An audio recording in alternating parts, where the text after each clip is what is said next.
Gedişin ürəyimi parçaladı gülüm.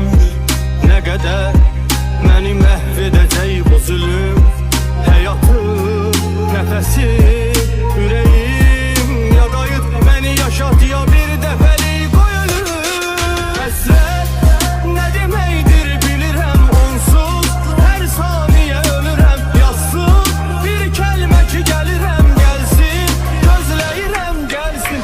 Onsuz gülüm onsuzdur mənim ruhum, daha bumbuzdur mənim eşqim, ona sonsuzdur mənim bilsin, gözləyirəm gəlsin. Həsrət nə deməkdir bilirəm onsuz, hər saniyə ölürəm yazsın bir kəlmə ki gəlirəm gəlsin, gözləyirəm gəlsin. Onsuz gülüm onsuzdur mənim ruhum, daha bumbuzdur mənim eşqim, ona sonsuzdur mənim bilsin, gözləyirəm gəlsin.